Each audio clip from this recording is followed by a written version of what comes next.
pessoal, aqui é Marcelo Serrano, esse é mais um episódio do podcast Itaú Views. Antes de começar, eu deixo o convite para você que nos acompanha aqui no podcast seguir as nossas outras plataformas. A gente tem conteúdos no Instagram, no Telegram, no YouTube e uma novidade. A gente acabou de chegar no TikTok, num primeiro momento ao menos, não esperem dancinhas por lá, mas quem já usa a plataforma e quiser conhecer o nosso conteúdo, fica o convite aqui também. Bom, falando um pouco do episódio de hoje, a gente teve na semana passada diversas decisões de política monetária em vários países, em especial aqui no Brasil e nos Estados Unidos, lugares que a gente vai comentar com mais profundidade, mas a ideia desse episódio é passar um pouco por todas essas decisões de bancos centrais e entender como os agentes de mercado, como os investidores devem se posicionar, como isso pode fazer preço nos ativos. Então, para comentar todos esses pontos, a gente conta hoje com as participações do Pedro Renault, que é economista aqui na área macro do Itaú Unibanco, e do Eduardo Con, que é trader de renda fixa aqui na tesouraria do Itaú. Eduardo, Pedro, tudo bem? Fala, tranquilo. Beleza. Quer participar do TikTok aí? Fazer uma dancinha ou deixa para Tem que treinar um pouquinho. Tem que treinar um pouquinho, né? Próxima temporada. Boa. Bom, falando um pouco então de economia, né, que acho que é o principal assunto, a gente está acostumado com o termo super quarta, né, mas semana passada dá para nomear de super semana. A gente teve várias decisões de outros bancos centrais, além do Fed, do Banco Central aqui do Brasil. Então, assim, para a gente começar, explica um pouco o que rolou e quais foram os destaques aí antes da gente aprofundar sobre Brasil e Estados Unidos. Boa. Então, deixando o Brasil e Estados Unidos para depois, né? Tem até a cola aqui, porque foram muitos. Teve decisão no Japão, Austrália, China, República Tcheca, Estados Unidos, Brasil, Noruega, Suíça, Turquia, Reino Unido, México e Colômbia. Tá? Desses, quem que foram destaques? Japão, eles subiram juros pela primeira vez em 17 anos. Saíram do juro negativo, foram o último país a fazer isso. Foi uma mudança modesta, tá? A taxa foi de menos 0,1 para mais 0,1.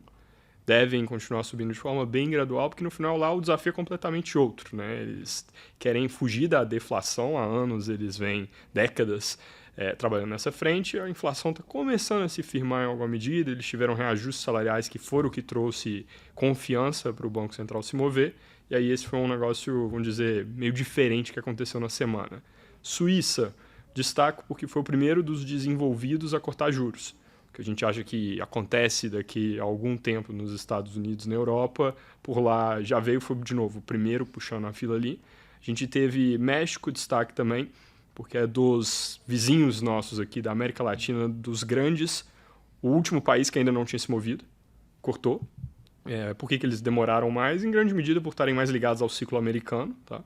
E a gente teve continuidade de ciclo na Colômbia também, tá? Então, de todos esses 11 países aqui, bancos centrais, acho que se moveram ou não, tomaram decisões na semana, esses são os que eu destacaria, tá?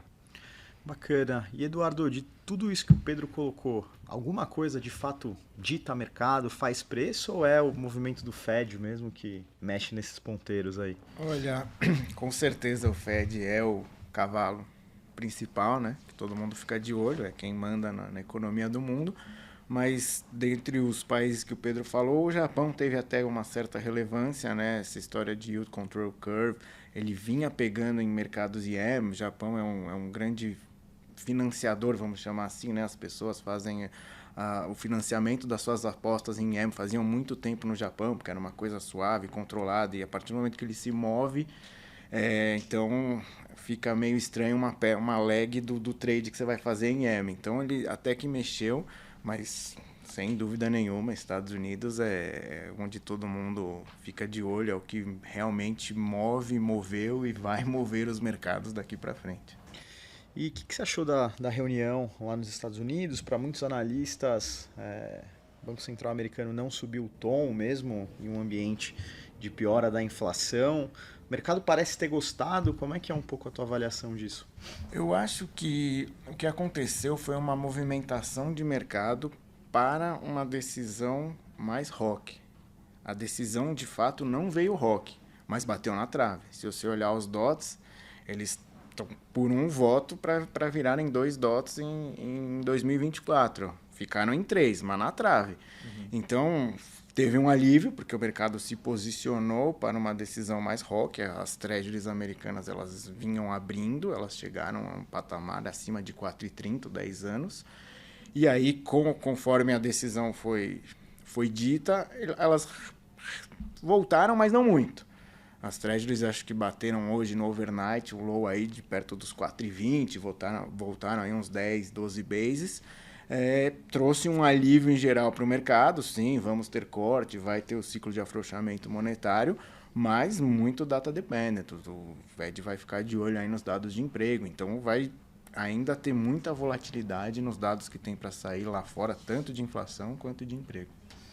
Legal, e pela ótica da área macro, Pedro, você concorda? Tem alguma coisa a adicionar? E como a gente está projetando oficialmente aí juros para os Estados Unidos final desse ano e também no próximo? Boa. Então, como colocou, né, que no final a surpresa foi na direção dovish ali, né, de vir com um conjunto na decisão mais brando. A gente não leu como tão brando assim. Tem essa questão dos DOTs, né? DOTs, o que é? Os membros do comitê, eles a cada trimestre, março foi um desses pontos no tempo, eles colocam ali o que eles esperam para diferentes variáveis econômicas. E aí vem um resuminho ali do que seria o consenso, a mediana do comitê para o que vai acontecer com juro, PIB, inflação, por aí vai. O mercado achava que talvez o DOT de juro em 2024 fosse mudar de 3 cortes, que é o que eles têm hoje, para 2. O que o Con falou, bateu na trave. Por um voto, não virou 2 cortes em vez de 3. Tá? Então isso, no final das contas, foi uma surpresa dovish para o mercado, no sentido de que não virou para 3, mas foi bem na trave, não é tão dovish assim. Para o ano que vem, eles colocaram 3 cortes, tá? Diminuíram aqui na linha do que a gente esperava o espaço para cortar juros. Se você olha nos DOTs de PIB, subiram, com números acima do que é o ritmo de cruzeiro da economia americana por todo o horizonte, então é um negócio inflacionário. Eles mexeram um pouquinho o desemprego para baixo, vai na mesma direção.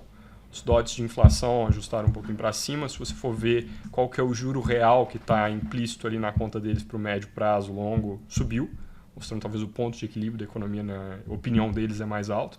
E tudo isso é um conjunto que, se você for ver no detalhe, acaba deixando a história não tão dovish assim, tá? Você perguntou o que é a projeção que a gente tem. Para esse ano, a gente vê 3 cortes, começando em junho. Tá? O mercado também achou meio dove que o Powell ele deixou a porta aberta para cortar em junho. Ele até comentou que poderia fazer em maio. Acho que esse negócio do maio é meio irrelevante. Na verdade, assim, para deixar simétrico em torno de junho, ele tinha que colocar maio na mesa. Se ele corta maio, você já vai tirar a chance de ter corte em junho. Para a gente vem em junho de fato. Eles vão fazer de forma espaçada no tempo, porque o fundamento ainda é de uma economia aquecida. Então, corta reunião sim, reunião não. Por isso, 3 nesse ano. Então, o juro que hoje está naquela banda de 5,25% a 5,5%, eles usam bandas nos Estados Unidos. A parte de cima dela, só para simplificar, ela vai cair para 4,75% no fim desse ano. No fim do ano que vem, com mais cortes, 3, cai para 4%. Tá? Isso aqui são as nossas projeções para o Fed. Boa. Falando de Brasil, acho que menos surpresas, né? A gente vê que o cenário está monótono quando o mercado inteiro fica debruçado numa discussão se uma comunicação vem no plural, no singular. A gente vê que realmente há uma busca por algum sinal, né? E acho que, pelo menos por essa premissa, houve esse sinal, né? Mas eu queria entender qual que é a tua avaliação da decisão, da comunicação do cupom e principalmente o que a gente pode esperar da ata. Boa. Acho que essa questão de estar monótono é um pouco inerente ao ponto do ciclo também, né? Como você está no meio do caminho ali, acaba tendo menos surpresas, mesmo a não ser que o cenário mude, e o próprio cupom falou, o cenário não se alterou tanto. Eles destacaram que aumentou o grau de incerteza. E você perguntou sobre a ata, uma das coisas interessantes de olhar na ata é exatamente se eles caracterizam melhor. Porque eles só falaram que a incerteza aumentou na economia externa e doméstica. Tá? Onde eles poderiam colocar mais tinta sobre esse aumento de incerteza? Talvez na dinâmica de mercado de trabalho, dinâmica de salários, tá? São coisas que eles têm, obviamente, demonstrado preocupação a respeito. A gente pode ver alguma coisa a mais ali na ata. Sobre a decisão, não era o que a gente esperava, mas a gente entende que foi uma decisão acertada. Não era o que a gente esperava porque, na história do plural, qual que era o ponto? O Copom vem falando, dando a sinalização, a prescrição sobre os seus próximos passos, que o ritmo de 0,5 ponto por reunião era o que ele enxergava como adequado para as próximas reuniões.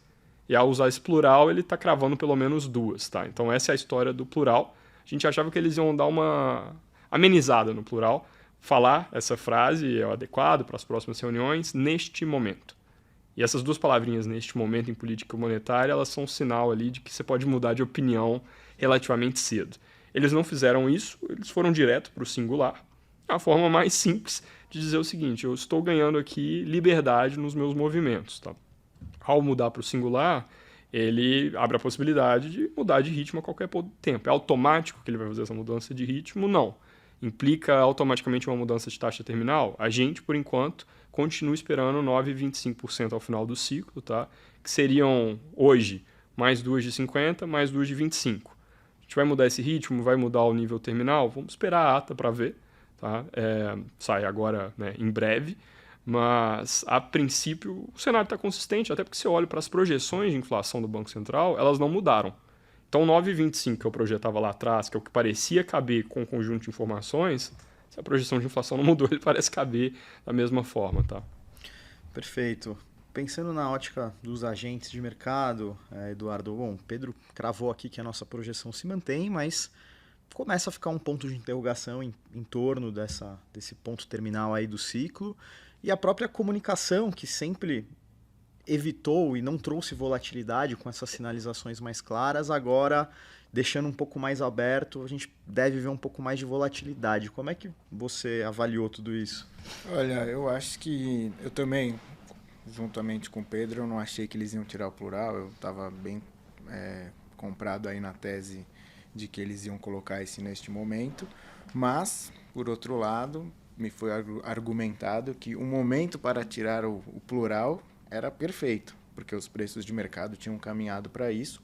A curva para essa terceira reunião, segunda agora, que é o que o plural afeta, estava precificando coisa como 30, 33 bases de corte. Então, ela já estava no meio do caminho entre o 25 e 50. Então, o Banco Central teve uma inteligência muito grande de tirar agora, que foi um momento ideal.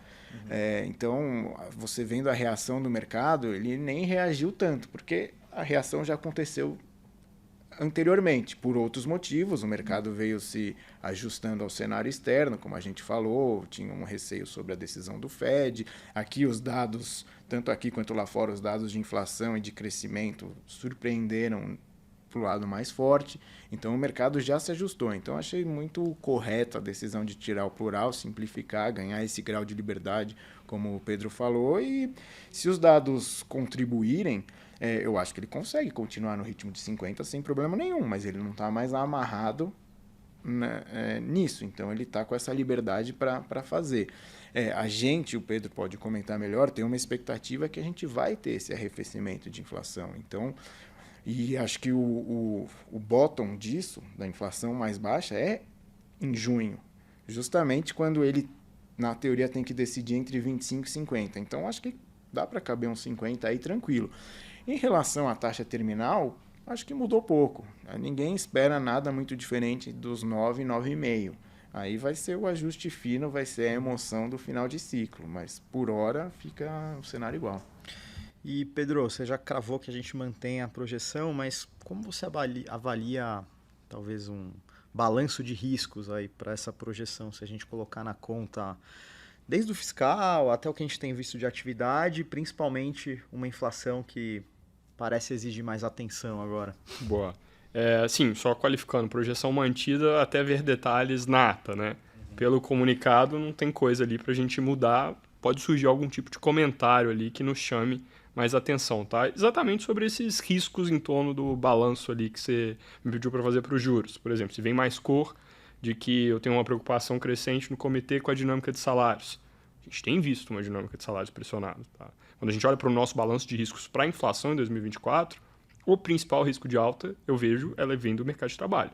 Então, se o Banco Central carrega a tinta ali, talvez vai indicar uma tolerância menor para cortes, esse ponto final, né, dentro dessa banda aqui que o Con colocou 9 a 9,5, ele fica mais para o 9,5. Pensando, tá, então isso aqui é um ponto, né, ata. Segunda coisa, né, pensando aqui nos elementos, inflação, ela sim tende a ter uma trajetória de algum alívio intra-ano, mas se eu olho para os fundamentos, a gente projeta um IPCA de 3,6% em 2024. Dentro das linhas desse IPCA, a que vem mais salgada é logo a que mais importa, que é serviços. A gente projeta em 4,5%, com esse risco de dinâmica de salários. Então, se alguma coisa, isso preocupa mais na direção de menos corte de juros do que o contrário, atividade econômica. A gente começou o ano com surpresas positivas em janeiro, em serviços, no varejo. A gente deve ter um primeiro trimestre relativamente robusto, é ano de aumento de salário mínimo. Isso tipicamente pega, principalmente em março, ali no consumo. A gente vem aqui com uma dinâmica, quando a gente pensa de crédito, que está surpreendendo para cima também. Essas são coisas a que o Banco Central vai prestar atenção e todas ou mais num viés de menos do que mais corte de juro. Então eu te diria que em torno dos 9,25, esse balanço hoje, ele parece meio torto para cima. Parece mais provável 9,5 do que 9. A gente conversava aqui antes de começar a gravar das suas expedições aí pelo mundo, encontros com investidores, e me lembrei de um ponto aqui que seria bacana a gente conversar. Como a gente conseguiria comparar um pouco esse apetite, humor dos investidores, se a gente pegar a última vez que a gente gravou aqui, que acho que foi outubro do ano passado, com o momento atual, assim, como você vê interesse do investidor estrangeiro por Brasil e principalmente se a gente comparar com outros emergentes aí na esteira de outras decisões de política monetária, como a do México que você citou e outras. E aí eu queria perguntar para os dois essa aí. Boa, acho que a última vez que a gente gravou foi mais para novembro. A gente voltou no Brasil. E ali o mundo estava virando um pouco, né? Porque a gente estava passando daquele estresse de Treasury, que foi setembro, outubro, ali, os piores momentos. Estavam começando a vir dados de inflação um pouco melhor nos Estados Unidos e lá no início de dezembro o Fed ele ia dar o pivô na direção que levou todo mundo a achar que podia ter corte de juros em março. A gente meio foi e voltou, porque todo mundo estava achando que o corte de juros vinha tarde, tinha gente achando que não cortava em 24, aí migrou todo mundo para março. Agora a dúvida é se é junho ou um pouco depois. Você teve um pouco de uma devolução desse movimento. Mas, obviamente, nesse meio tempo, você teve uma melhora de apetite que eu acho que foi expressivo. O Brasil, né, naquele episódio que a gente gravou, ele já era visto entre os emergentes, talvez como aquela expressão que a gente já usou outras vezes, patinho menos feio. Né? Por uma série de fundamentos aqui, acho que um ciclo de desinflação já melhor consolidado, um nível de juro bastante favorável, aquela falta de opção por ter questões geopolíticas, crises políticas domésticas. Então, acho que essa história ela se mantém em grande medida. Agora, a gente tem uma história de um carrego que aqui ele já, né, se dissipou um pouco mais que em outros lugares. Então, acho que... Eu até queria aproveitar esse gancho. O carrego já não é mais aquela Brastemp, já não é aquela coisa toda, né?